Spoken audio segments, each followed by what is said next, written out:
Maksud lo apa nyulik-nyulik? Weh, maksudnya apa? Ini udah kekerasan loh. Bang, ini banyak Pak, lebih banyak pada ketinggalan. Nah iya, kalau ketinggalan. Seorang driver ojek online dianiaya seorang satpam perumahan mewah di Medan Satria, Kota Bekasi. Penganiayaan berawal ketika satpam meminta KTP korban saat hendak mengantarkan pesanan makanan pelanggan. Namun korban menolak hingga satpam lainnya tiba-tiba datang dan memukul kepala korban hingga helmnya rusak. Turun lu. Maksud lo apa nyulik-nyulik? Weh, maksudnya apa? Ini udah kekerasan loh. Iya.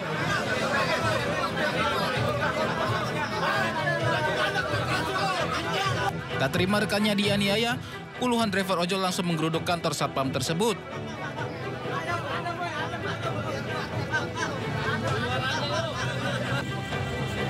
Mereka meminta pertanggungjawaban satpam yang telah melakukan penganiayaan. Beruntung aksi para driver ojek online ini dapat diredam oleh pihak kepolisian Polres Metro Bekasi Kota sehingga tidak menimbulkan aksi anarkis. Aprinaldi, driver ojol yang jadi korban pemukulan, mengaku pelaku juga mengeluarkan kata-kata kasar ke dirinya. Ya gitu Bang, permasalahan KTP. Kan di perumahan kan banyak tuh yang minta-minta KTP. Nah, sedangkan saya kagak bawa KTP gitu kan. Nah, dia kagak terima. Masa ya ngatain orang Firaun? Ya kan? Gimana sih sakit hatinya orang kalau dikatain manusia dibilang Firaun? Pasti sakit hati dong. Ya udah, ngadu bacot. Nah, kita ditarik sama dandrunya. Singkatnya, ditarik sama dandrunya nasehatin segala macam. Nah, terus tiba-tiba ini pelaku ini langsung mukul, jeder. Nah, saya kaget kan. Sok juga di situ kok tiba-tiba dipukul gitu kan.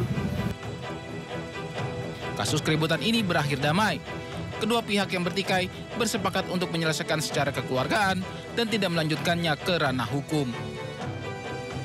Dari Bekasi, Jawa Barat, Rahmat Hidayat, iNews melaporkan. Pemirsa, ribuan pencari kerja di Cianjur, Jawa Barat rela antri berdesakan untuk mendapatkan pekerjaan di salah satu toko. Meski pemilik toko hanya membuka lowongan kerja untuk 50 karyawan saja.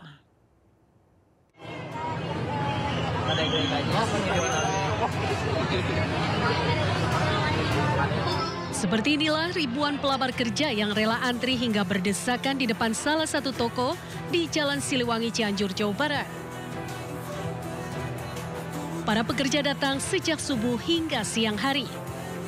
Didominasi para pelamar pekerja ini merupakan fresh graduate baik SMK maupun SMA. Diketahui toko yang berjalan di bidang fashion, makanan, sembako, dan lainnya merekrut sebanyak 50 karyawan untuk ditempatkan di posisi kasir, konten kreator, bagian gudang, dan pramuniaga. Tidak hanya datang dari dalam kota, para pelamar juga datang dari Bogor, Sukabumi, dan Pangandaran. Sebetulnya untuk rencana awal itu kan kita walk-in interview ya. Jadi pas pelamar langsung diinterview di hari yang sama gitu. Cuman diinformasikan dari satpam katanya jam 5 subuh udah pada datang. Dan pas kita datang juga wah lebih dari 1.000 sih. Rencana sih nggak sampai 500 gitu. Ternyata di luar ekspektasi kayak gitu. Pihak toko akan terus berupaya dan menyeleksi para pelamar dalam kurun waktu 1 minggu ke depan. Dari Cianjur, Jawa Barat, Muhammad Andi Iksan, iNews melaporkan. Pemirsa, warga mengadang iring-iringan mobil Bupati Nagekeo, Nusa Tenggara Barat. Mereka juga memblokade jalan sebagai bentuk protes atas kebijakan hak tanah leluhur. Kami sudah angkat kamu, banting kami.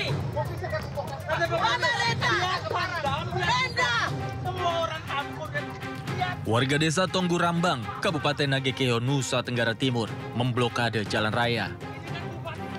Aksi blokade ini sebagai bentuk protes atas tindakan Bupati Nagekeo yang dianggap tidak menghargai perjuangan mereka dalam mempertahankan hak atas tanah leluhur.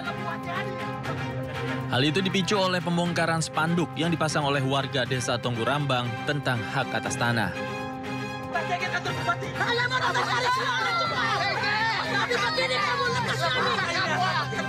Situasi memanas saat mobil Bupati Nagekeo, Simplicius Donatus, yang dikawal mencoba menghindari blokade massa.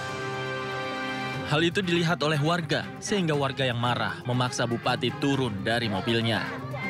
Baca, kami pasang muli tapi dibongkar. Nah justru karena dibongkar itu tuh, kami bawa royo. Yang kami buka itu yang kami tidak terima. Emosi, tidak ada apa-apanya. Aksi protes tersebut berakhir setelah warga menyuruh Bupati Nagekeo dan rombongan pulang. Blokade juga telah dibuka oleh petugas dan arus lalu lintas kembali normal. Dari Kabupaten Nagekeo, Nusa Tenggara Timur, Joni Nura, iNews melaporkan.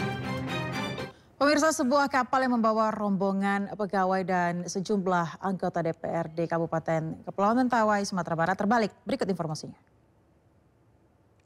Tim SAR gabungan masih berupaya melakukan pencarian di sekitar perairan Sipora, Kepulauan Mentawai, Sumatera Barat.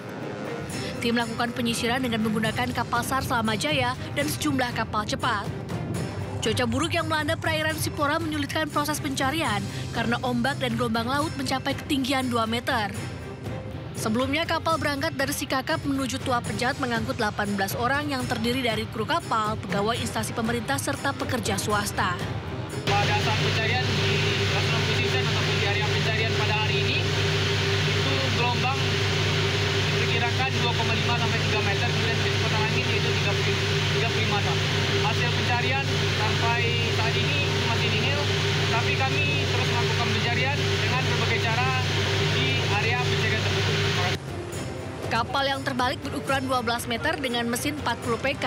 Kapal bertolak dari Sikakap dan dilaporkan hilang pada pukul 11 siang. Dari Kepulauan Mentawai, Sumatera Barat, Budi Sunandar, iNews melaporkan. Sebuah kapal motor terbakar di dermaga pelabuhan Pelindo, Kota Tegal, Jawa Barat, pemirsa. Ledakan sempat terjadi saat kebakaran dan api hampir menyambar kapal lain yang sedang bersandar.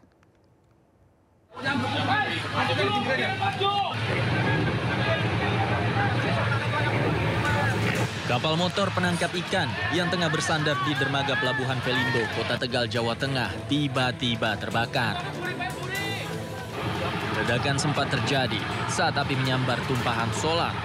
Hal itu membuat api dengan cepat melahap badan kapal.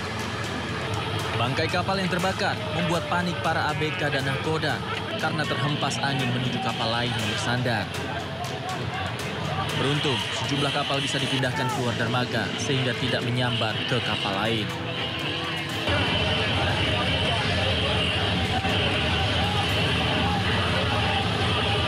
Tiga unit mobil pemadam kebakaran dikerahkan untuk memadamkan kobaran api. Api berhasil dipadamkan 1 jam kemudian. Di sini apa ya? Disinyalir ini diduga kapalnya Haji Paing. Haji Paing. Ini belum, karena ini lagi ini ya, kita proses namanya pemadaman, jadi belum bisa dimintai keterangan. Kira-kira jam berapa kebakaran, Pak Sus? Barusan ya, ke sekitar jam 11-an lah.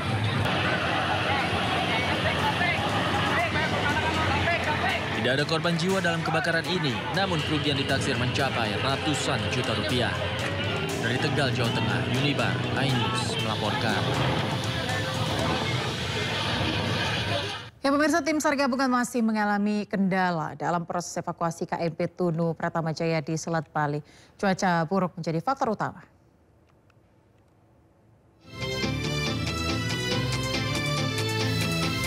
Hingga hari ke-13, tim SAR gabungan masih mengalami kendala dalam proses pencarian dan evakuasi korban tenggelamnya KMP Tunu Pratama Jaya di Selat Bali.